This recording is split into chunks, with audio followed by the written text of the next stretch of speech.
work on this problem, count binary digits problem. And after we did a lot of analysis, we derived that recurrence relation. Yeah. So let us look at this recurrence relation. Now we need to solve it. I call the name Bing rec binary whatever recursive. Yeah. Rec means recursive. All right. Bing rec recursive. So this recurrence relation, you can see it may not be easy to solve. Yeah. Because the problem is at the right hand side, the function, the size of the problem, you use a floor function, n/2 floor function. That floor function causes quite some problem because we do not feel convenient to handle floor function, right? Although you just drop a small fraction, drop some fraction, less than 1, that number. But that number could impact the result of the right-hand side expression. Yeah. So we need to find a smart way to get around that floor function. All right? Yeah. Okay, yeah. So here, try to follow my logic here. Yeah. And in our computer programming implementation, divided by 2, left shift operation, right? Left shift, if you do that operation, after you do the division by 2, at the same time, floor function, right? Yeah.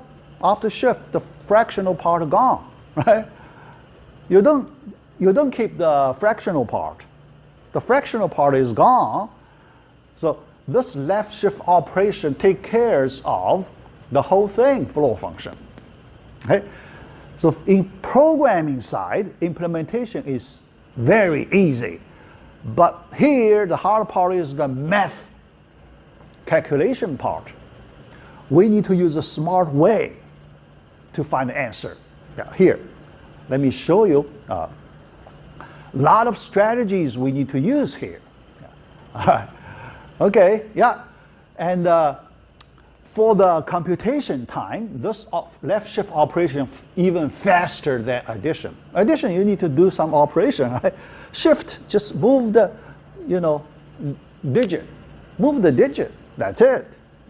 So much faster than addition, all right? Yeah. All right, so here, but here, in order to do the analysis, we treat the plus operation as the basic operation. Okay, yeah. All right, because every time when you do the recurrence relation, you need to plus this 1. Yeah, so that is our basic operation. All right.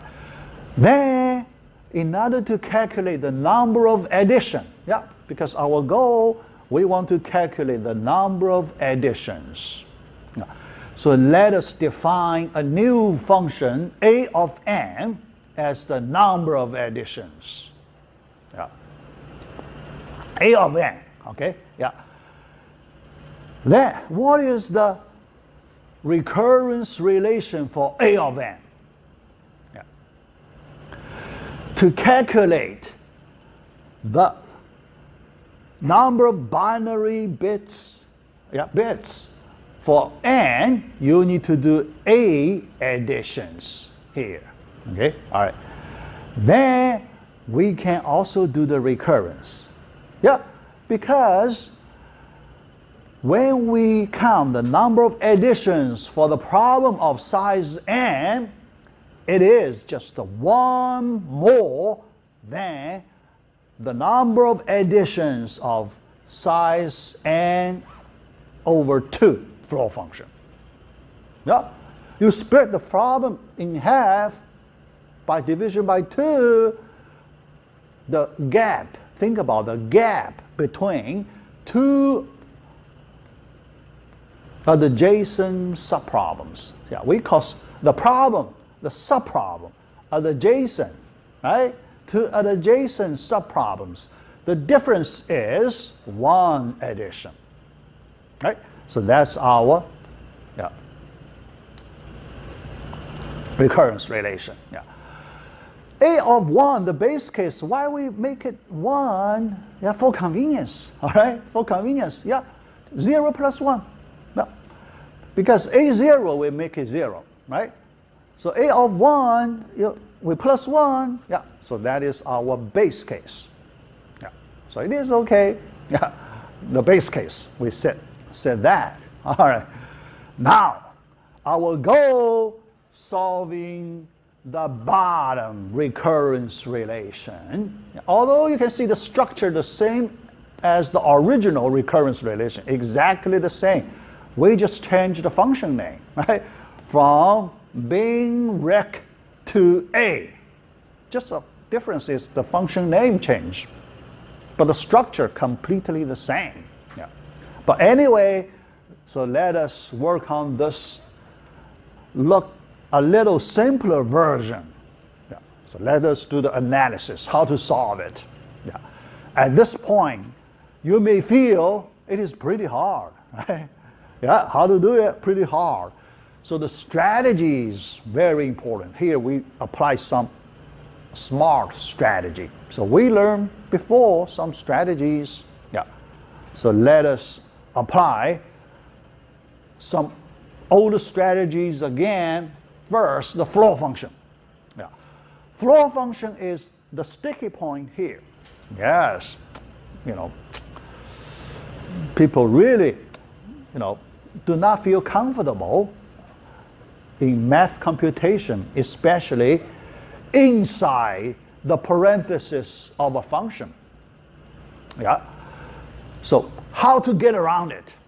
So the first question, how to get around it? Floor function, we know. First, let's look at the meaning of the floor function. So everybody knows that, right? The definition. When n even, division by 2, no remainder, no non-zero remainder, right? Yeah. So no fractional part. Yeah. If odd function we drop that 1/2, but that's the same as n minus 1 over 2. Yeah. So that's the simple math expression. Yeah. But to get around this kind of complexity, what is the strategy? Yeah. Our first strategy, simple, but important. Yeah. Start with simpler case. We know that, right? We use this strategy many times in this class. Yeah. So you can see we keep using this again and again. But what is the simpler case? Look at that. Here, compare these two cases. We only have two cases. Even case, odd case. Which one's simpler? Which one you feel simpler? Even, right? Yeah. No dropping, right? No dropping, perfect. Everything is perfect. Yeah. That's simpler. How about we just focus on the simpler case? Yeah. Yeah. Some people may argue that's not general. You skip another half of the case, right? Half of the cases. Yeah. Don't worry, because when we start with a simpler case, we need to collect experience. Later, we will use our collected experience to cover the remaining cases. Don't worry. Yeah. All right. So next, now, here we can assume an even, right? Yeah. What do you wish to have? Yeah, we wish to have even n number. Yeah. So n number, right? Yeah. So in order to make this equation look clean or look simpler, we wish n even. The simpler, the better here, right? Yeah. But after the first recurrence, we need to do the second recurrence, right? We need to do second recurrence. It's not done yet, right? But when you work on the second recurrence, what do you wish to have, right? Here, n over 2. What do you wish to have, right? Suppose you can make some dramatic assumption. Don't worry. So we wish to make n over 2 even.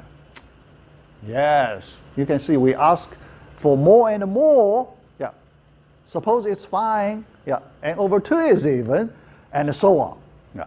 But we keep doing that because after the second recurrence, we need to do the third recurrence, and so on. But when we need to do this again and again, we like to have every time the expression inside the parenthesis at the right-hand side always integer after division. Division by power of 2. Yeah, because the denominator always power of 2. Then we wish to make n as a power of 2. How about that? If we assume n is power of 2, then we don't worry about all the fractional part, right? Oh yeah, all gone. All fractions, all gone. All become integer operation. How about that? That's perfect. Yeah.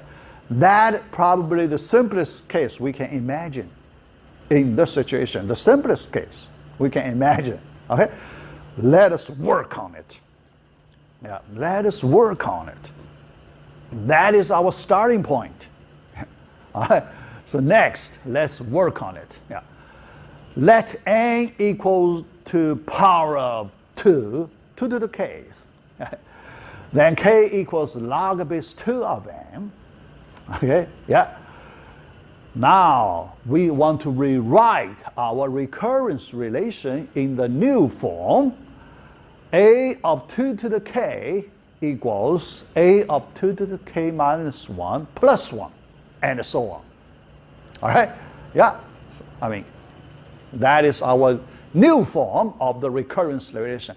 Do you feel the new form is slightly better than the old form? At least no division. At least all the numbers you see are integers, right? Yeah. So we overcome the first difficulty, that is non-integer expression. Yeah.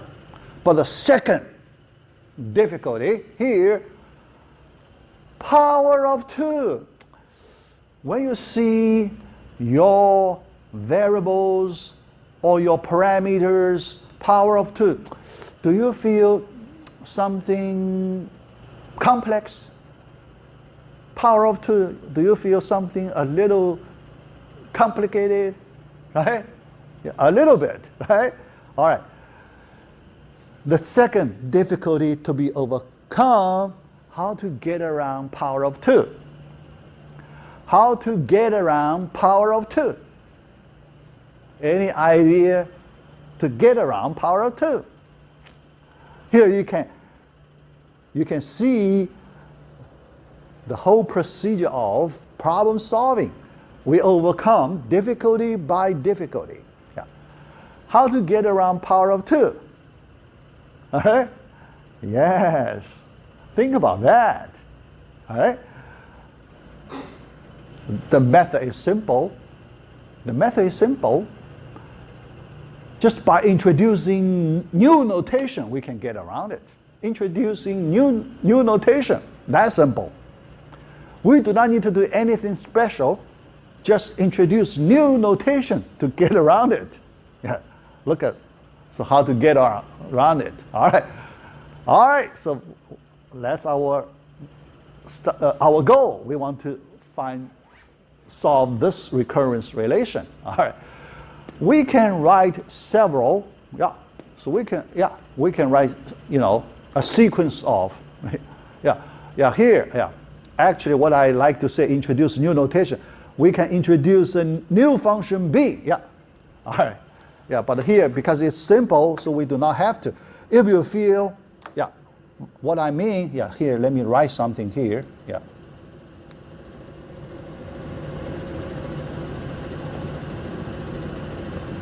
All right, okay, Here, what I like to say is, can we introduce a b function, b of k equals a of 2 to the k?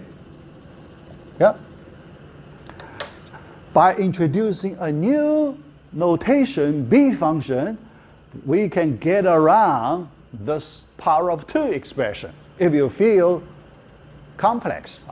But here, if you feel okay, some students may feel, I do not need to introduce a new notation. I can handle power of 2 expressions, all right? If you can really handle relatively a little more complicated expression, power of 2, then let us just use that. Here, the set of equations, we just keep using power of 2. Otherwise, you can replace by b function without power of 2. All right? All right, after we list all these functions, let us add up both sides of all these equations and do cancellation. Can you see the obvious cancellation both sides, right? Obvious cancellation both sides. How about that? Obvious cancellation, this kind of diagonal way, right? Slant way cancellation, all right? The last one is like that. After cancellation, we add up all the remaining terms, both sides, remaining term. Left-hand side, a of 2 to the kth, and the right-hand side, just k plus 1. K plus 1. Here, I'd like to ask you, how do you know k plus 1? How do you know it's not k plus 2? It's k plus 1. Can you see that? Here, we need to do the counting. Do you know how to do the counting? How many lines do we have? Can you tell me how many lines do we have? Can you tell me how do you get that k? Based on what? Not guess. The amount of lines we have is k. Yeah, probably. I guess your meaning. All right. Here, I want to refer to our first class. I mentioned that count by reference method. If you still remember, when you do the counting, find some obvious reference. Here, the reference is the superscript. How about that? Exponent. This equation corresponds, the first equation corresponds to k. Second equation corresponds to k minus 1. So each equation corresponds to one integer, consecutive integer. The bottom one, 1, 2 to the first. When you count, you just count the number of superscripts. How about that? 1, 2, 3 through k. That's k. All right? That is the typical way to do the counting. Find some convenient reference. Here, I want to bring some everyday life experience. I don't know if you have that experience. I have the experience a lot. Every time during your everyday life, when you tell your friends some specific location, do you usually use some reference? Right? Some, street, right? Right? People usually use some reference. Here we do the same thing. When we need to keep track of something not that easy, we better find some convenient reference. Same idea. Okay? So that your experience in your life sometimes very useful when you do problem solving. Yeah. All right, so let's continue. Yeah. K plus 1. Why? Because K equations, why K plus 1? Initial value. A of 1 equals 1. That one comes from the base case. Yeah, so that's why K plus 1. All right. Now, the last step, yeah, because we need to write the final answer in term of n, not k. Not k. K is just the intermediate variable. K is the intermediate variable. It is not our original variable, right? Our original variable is n, not k. So we should go back to the original variable. That should be a of n equals 1 plus log base 2 of n. How about that answer? How about that answer? You find it? Yeah. All right, but think about this is for a special case, right? It's not a general case. When you have this formula, you need to assume n is power of 2, right? But if n is not power of 2, is it still correct? If n is not power of 2, because in general n is not power of 2. For arbitrary positive integer, the probability for n to be power of 2 is very small, right? If not power of 2, log base of n is not an integer, right? 1 plus not an integer, but right hand side, that's the expression of number of additions is an integer. Integer left hand side, but right hand side expression is not an integer. How to bridge the gap? There is a gap, integer, non-integer gap. How to bridge that gap? All right? Yeah. How to convert a non-integer number to an integer number? Do simple conversion, not difficult conversion, simple conversion. How to? What function? What function to use? What function to use by the conversion? What function to use by conversion? Flow function, right? Flow function. Is there some other conversion function? Other than flow function, is there another ceiling function? Right? Flow function or ceiling function. But the issue is which one is correct here. Should we use the flow function or ceiling function here? Both look reasonable. Both look pretty close. Yeah, we need to identify.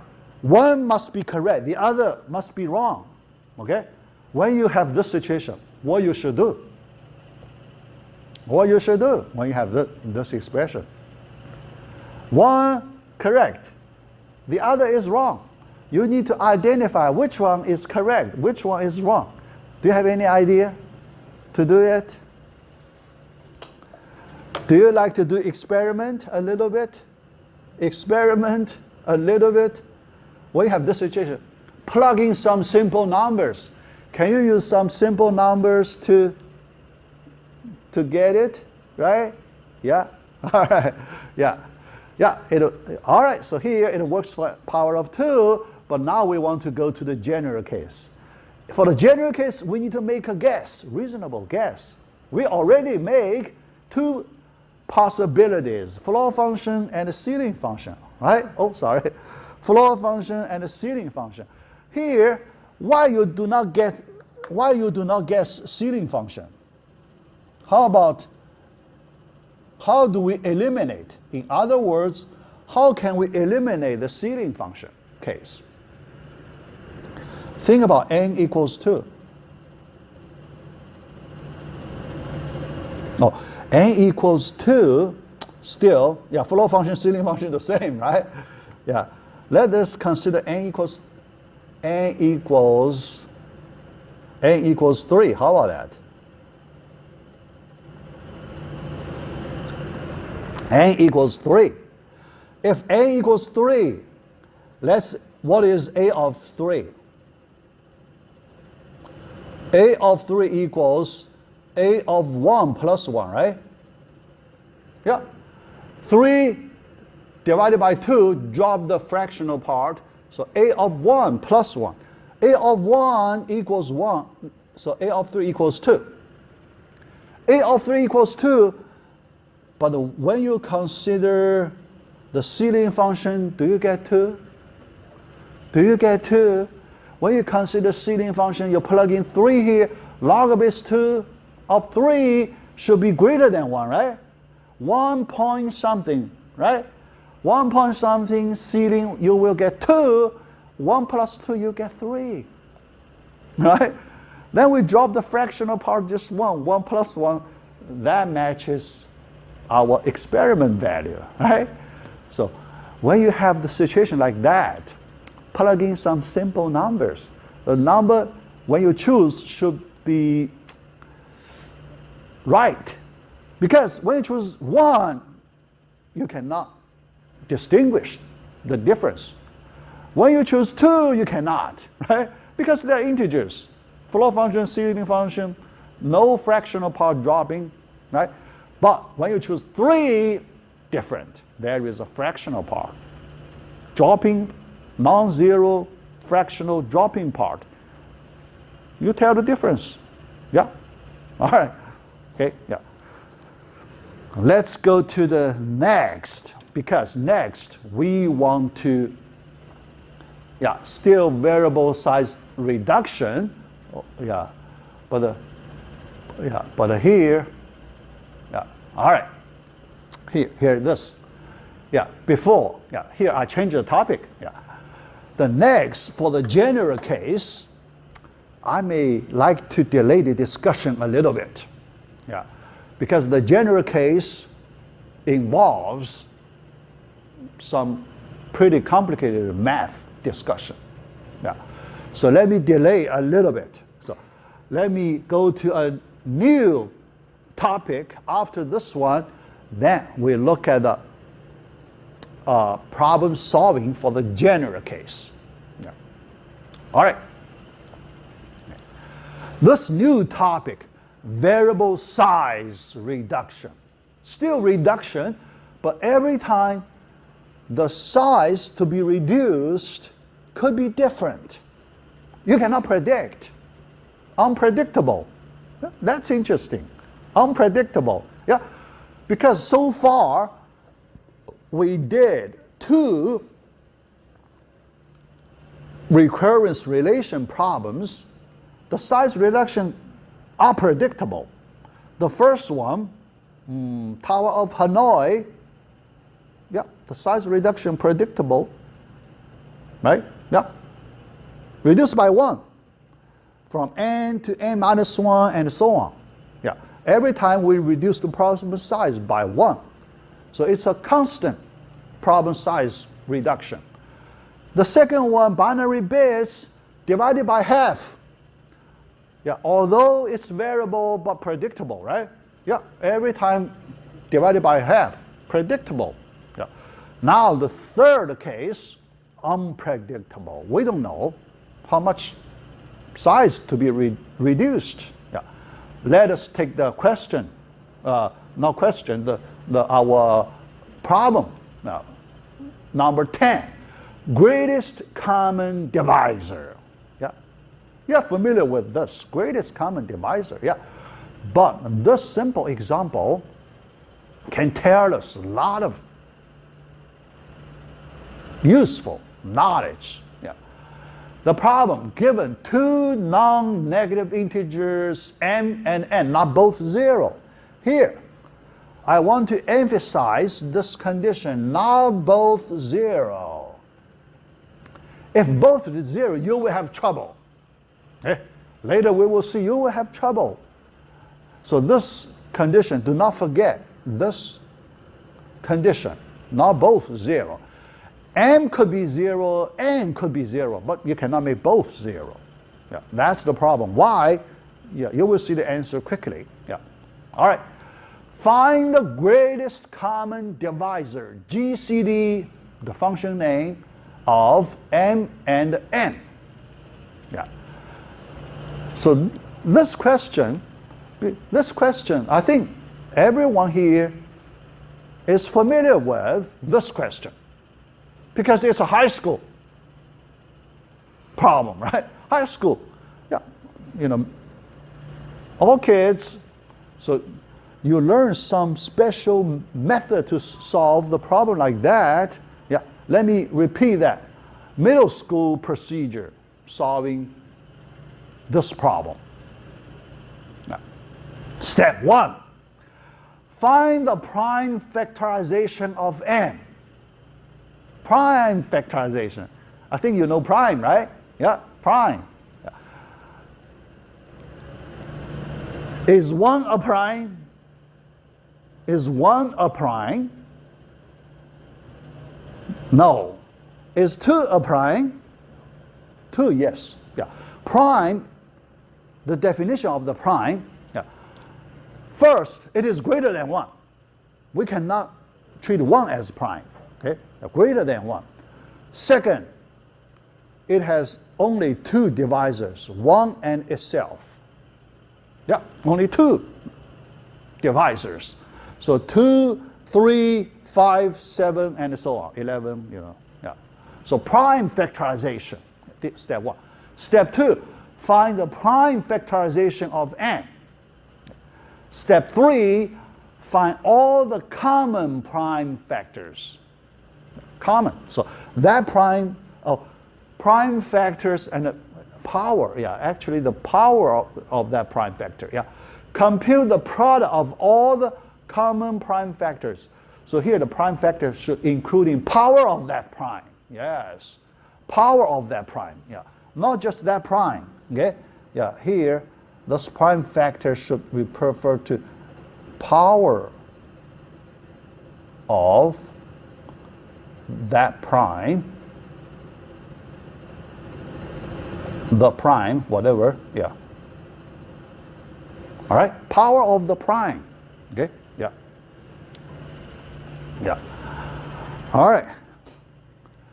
Example. Let's look at one example. Yeah. GCD of 60 and 24. First, let us do prime factorization. So 60 first, then 24, easy.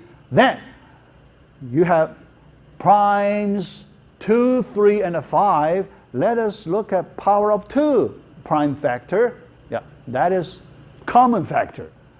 2 squared, common. 3, just 3. 5, no 5 common factor. No base 5 common factor. Okay, base 5 common factor. Yeah. Then the answer, multiply those 2 power of primes together, you get 12. So the answer is 12. That is the middle school procedure. Middle school procedure. Now, the problem. Middle school procedure, you can see that method relies on prime factorization. Prime factorization. Can you see anything wrong here? Prime factorization, can you see something negative here? Negative?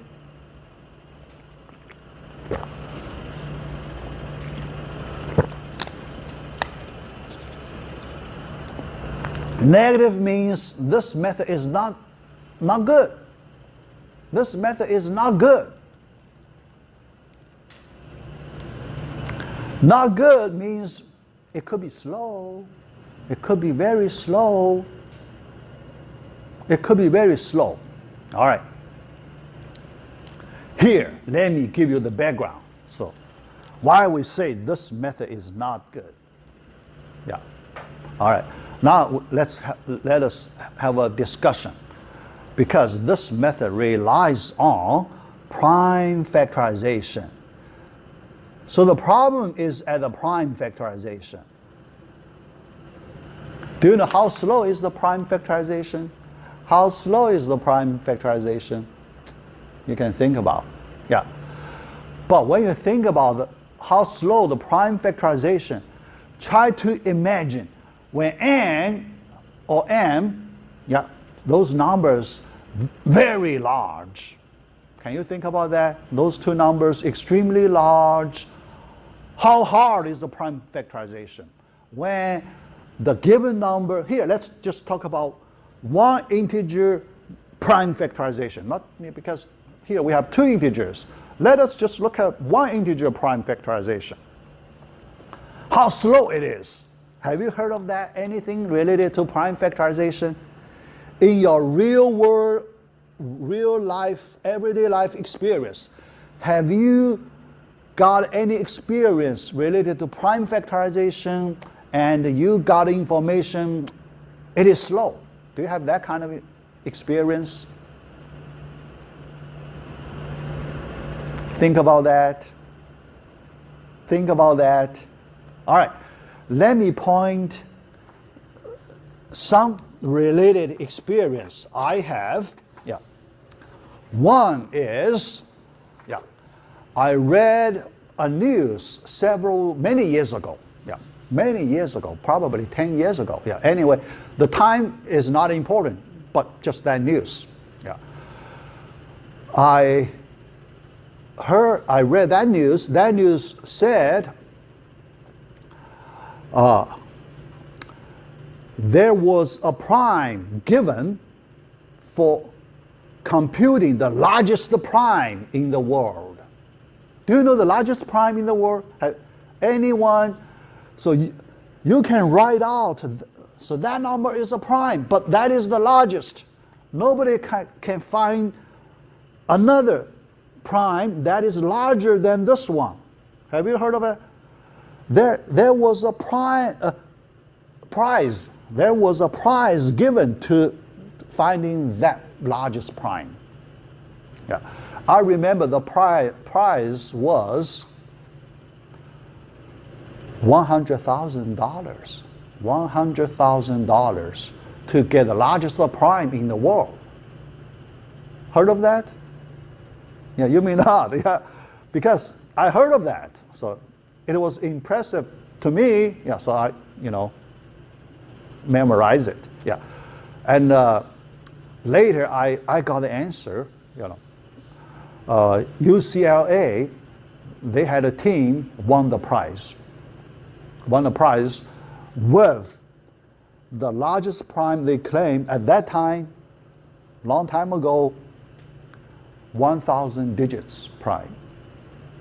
Can you imagine that 1,000 digit prime?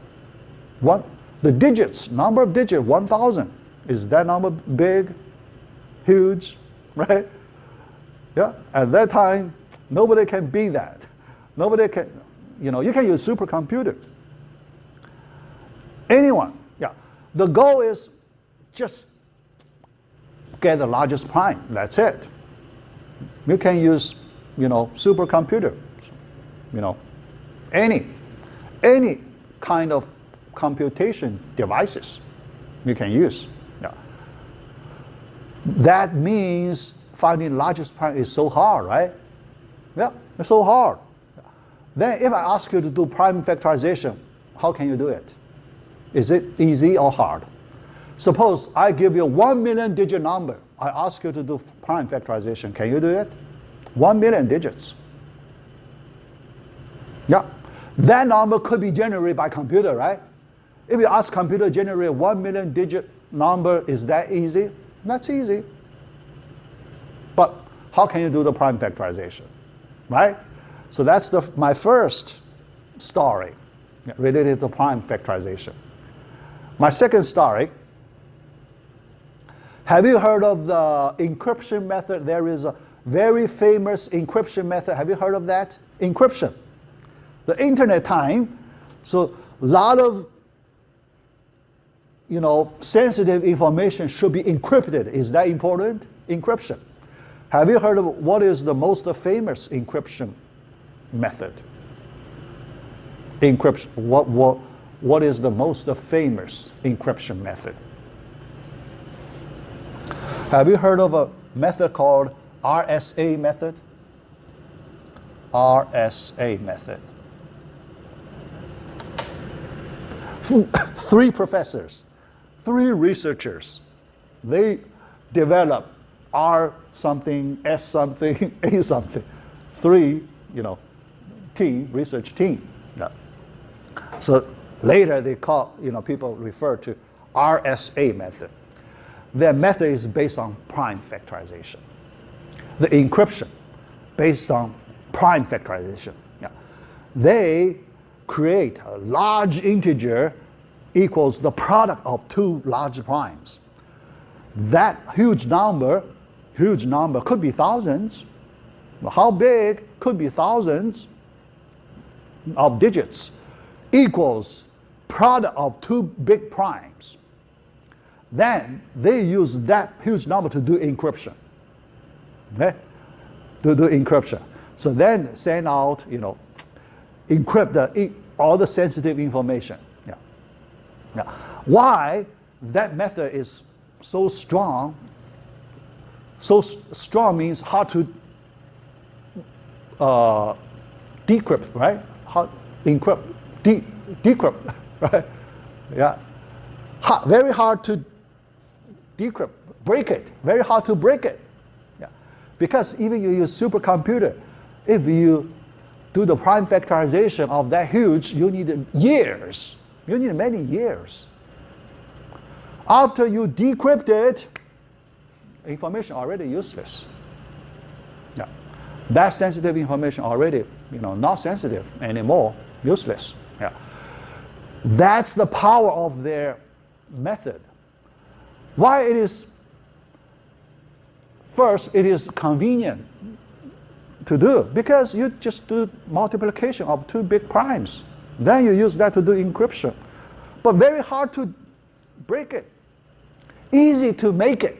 Hard to break it. Is that good? That's good. That's perfect. That's perfect.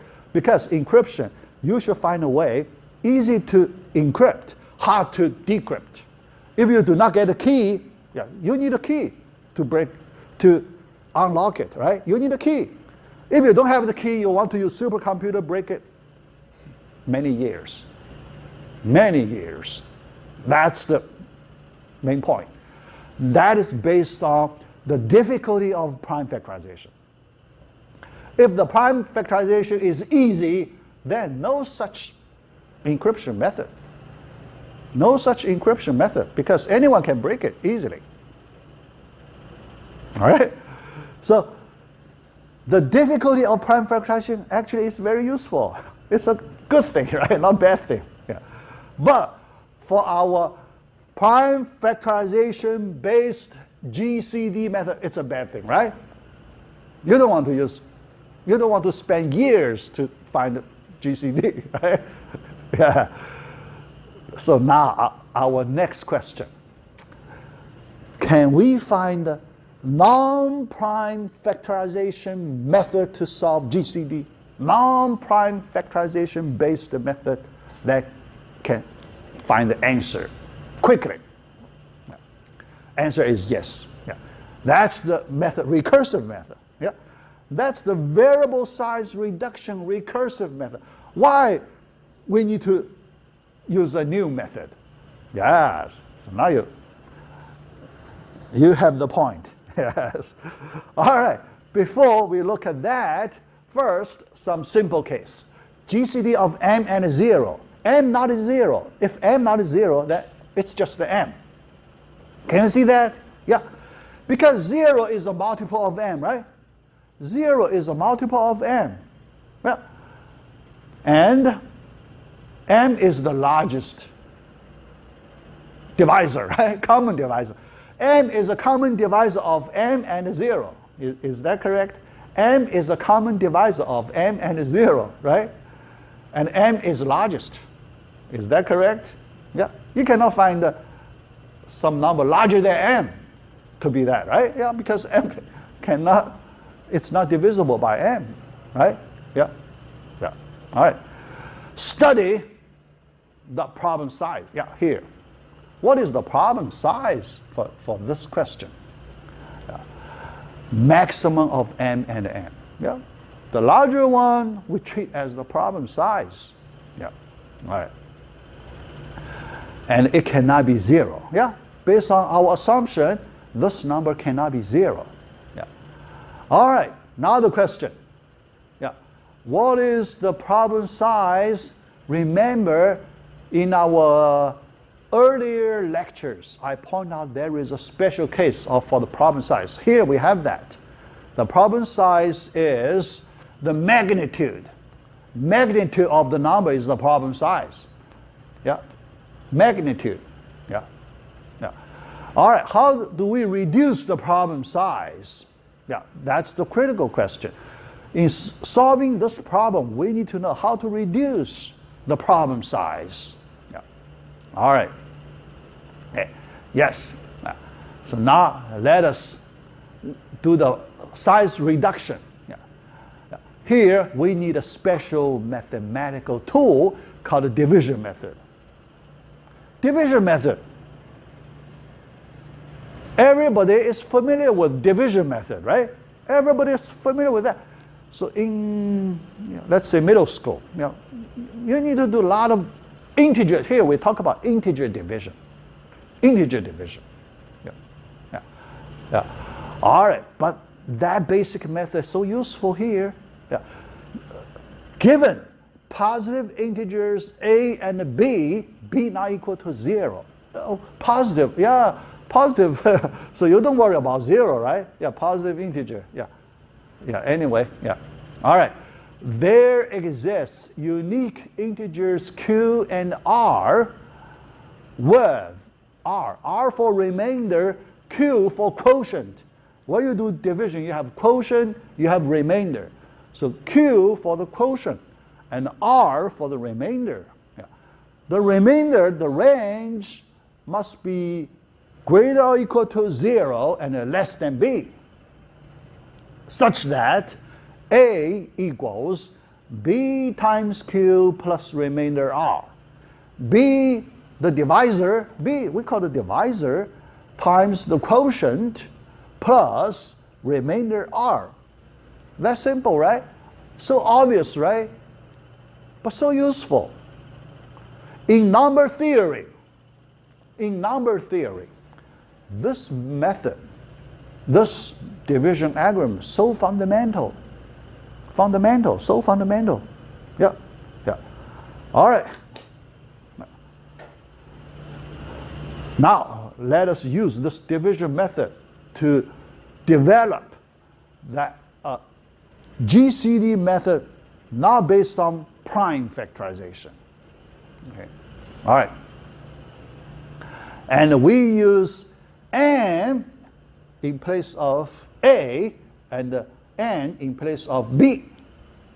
We apply the division algorithm. Yeah. So we have this version. Okay. Now, we need to develop a key property for problem size reduction. Because this property, we want to use it to reduce the problem size. Okay, problem size reduction. Yeah. Through transformations. What kind of transformation? Yeah. Let us do the work here.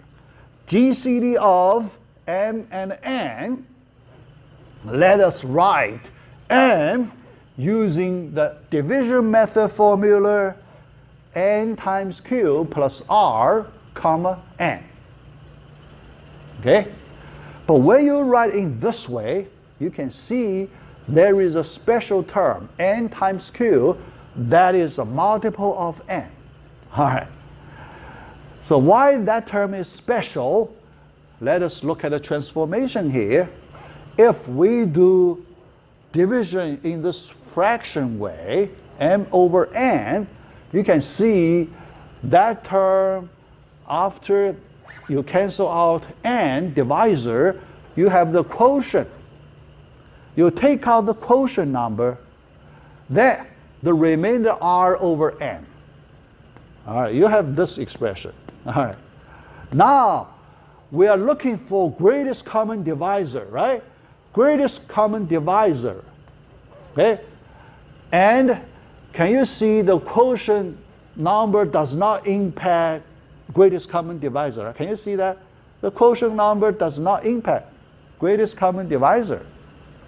It is an integer, right? It has nothing to do with the fractional part, right?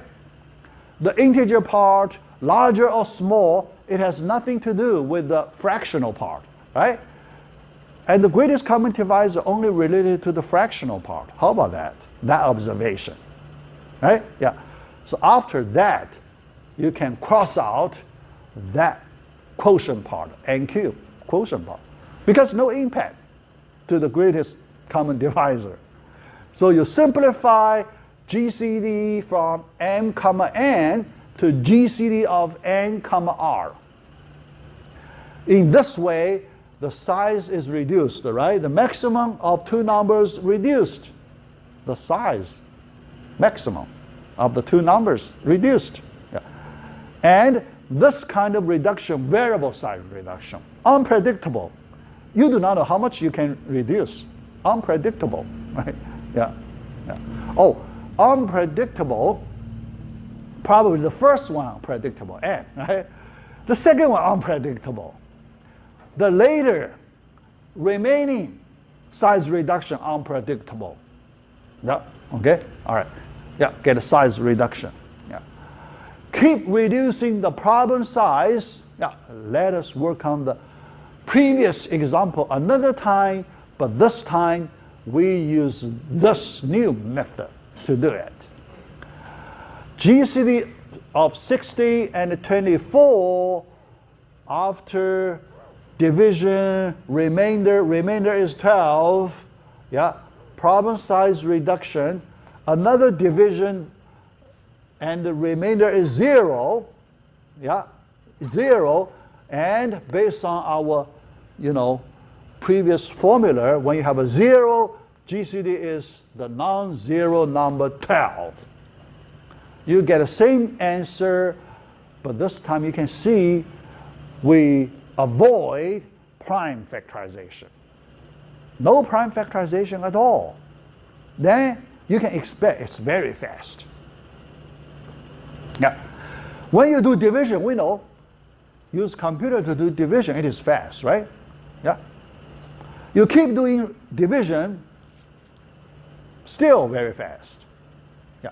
Think about now you have two numbers, and 2,000 digits, and 1,000 digits. If you used this method, division method-based method, division algorithm-based method, how fast it is. You can expect it should be fast, right? Yeah, it should be fast. Yeah. Yeah. But you cannot imagine if you do prime factorization, Yeah. Nobody even think about that, prime factorization. Years, you can say years. Years, yeah. All right. Yeah. All right. Okay, yeah, so that is the solution. Okay? Yeah. Finally, we get that solution. Yeah. That method is called Euclid's method. Euclid's. Yeah. More than 2,000 years ago, Euclid, in his book, so do you know his famous book? His famous book, 13 volumes, that book contains this method, Euclid. Yeah. All right. The rule, yeah, implementation, the rule is like, so how to do the recursion? So this is the recursion, okay? If y not equals 0, the function returns x, but make sure x non-zero, yeah. Yeah, x non-zero, Yeah, otherwise, you need to output some error information. If both 0, your program should produce some error message. Not allowed. Not allowed. Okay, all right. If x is multiple of y, yeah, percentage, that's the modular operator, mod operator. X mod y equals 0. That means x is a multiple of y. The output is y. Otherwise, if not that case, otherwise, you do the recursion. Yeah. Recursion, you bring y to the front, y as the first parameter, and second parameter, x mod y. That simple, that recursion simple, yeah, okay, yeah. So in that way, you reduce the problem size, and the function can be written, the code, in this easy way. Easy way. You can see this way much faster, this simple code much faster than prime factorization based code. Prime factorization. Very slow, this much faster. All right? Yeah. Yeah. I do not plan to give you a project based on this prime factorization and the Euclid's method, but it's also a good project. Yeah. You do the comparison. You do the prime factorization in 2 different ways, and you do the comparison. Yeah, it's a good one, but we don't have time. Yeah, yeah. We have another good project. Yeah, another good project. Yeah. All right. Any question? Any question?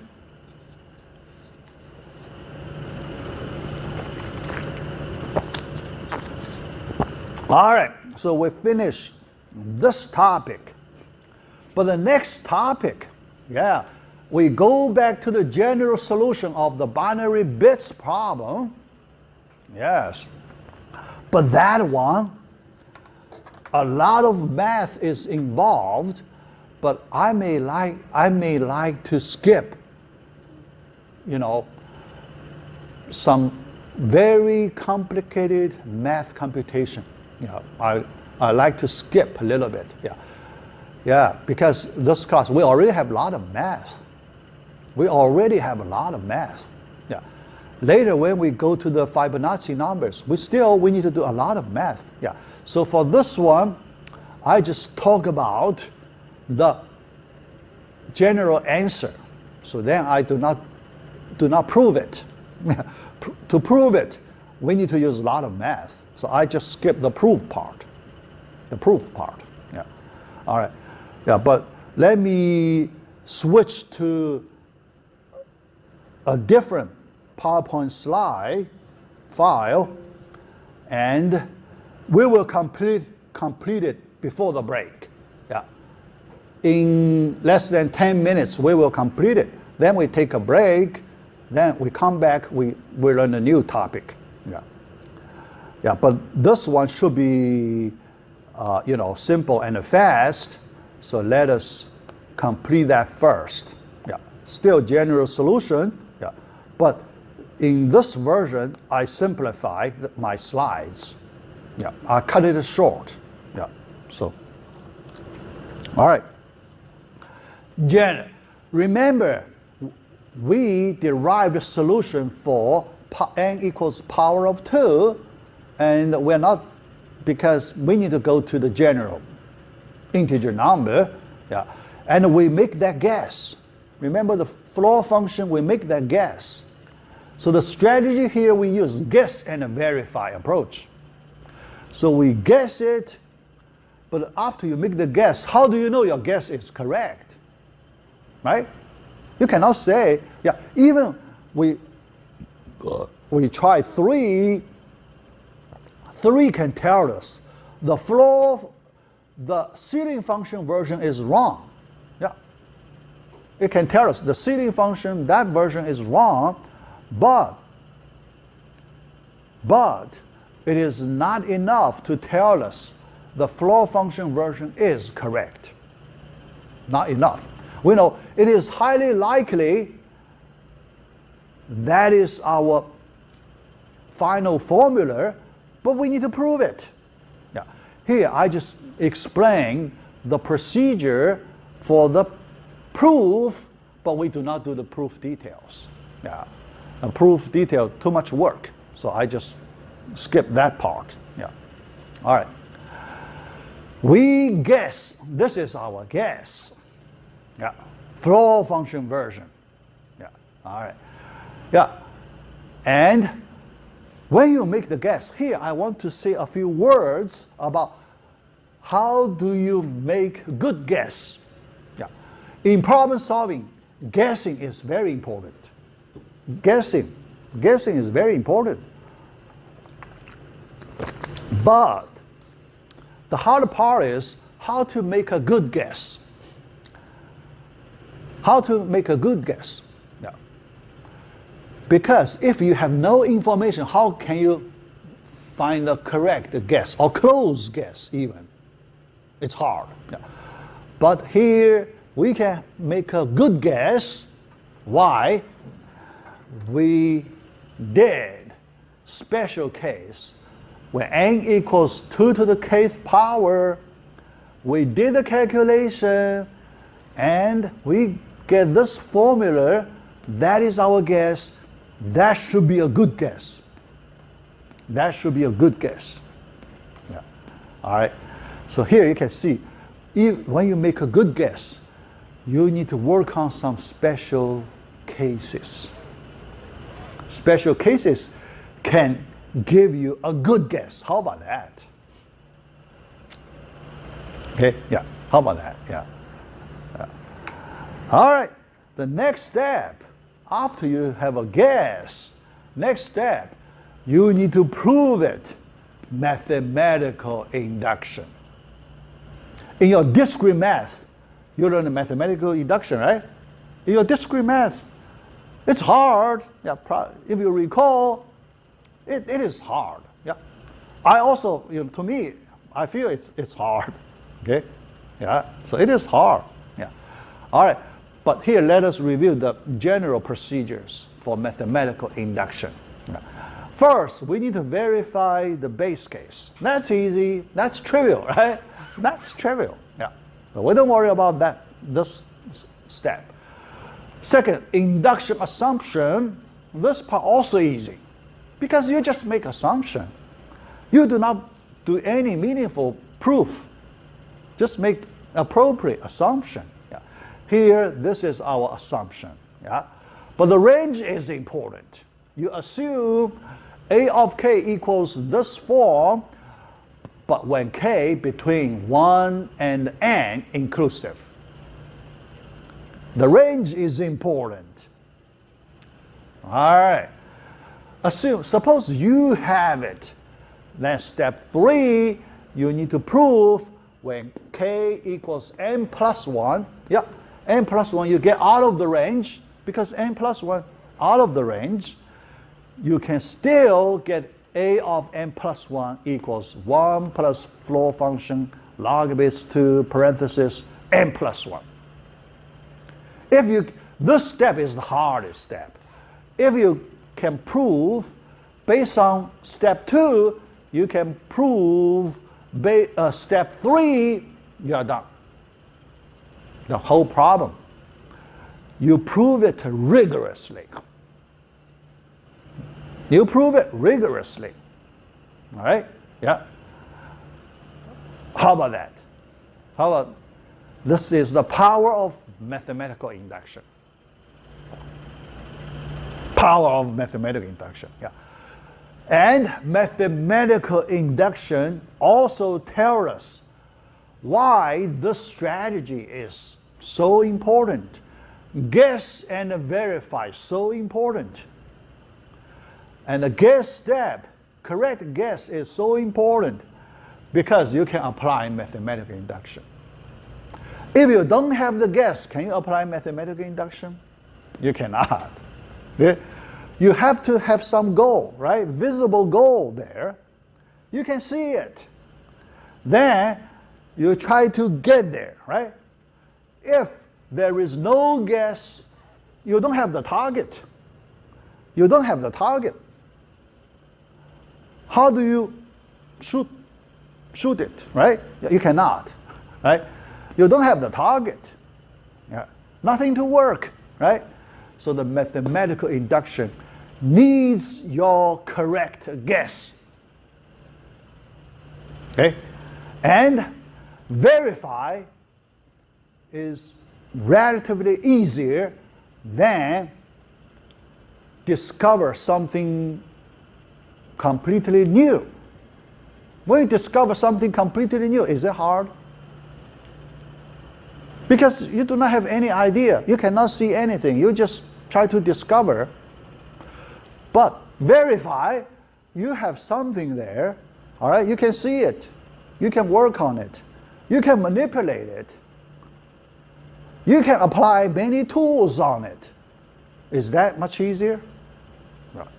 Yeah. All right, so that's the background for how to prove this formula, why this formula correct. But the detail, continuation, detail, I skip. How about that? The detail, a lot of math, I just skip. Because, even I skip this part, remaining, we have a lot of math to do. We have large amount of math to do. Yeah, that's the nature of this course. We have to apply a lot of math. Yeah. All right, so let me stop for our part C right here, and we take 10-minute break, and you come back at 2:30.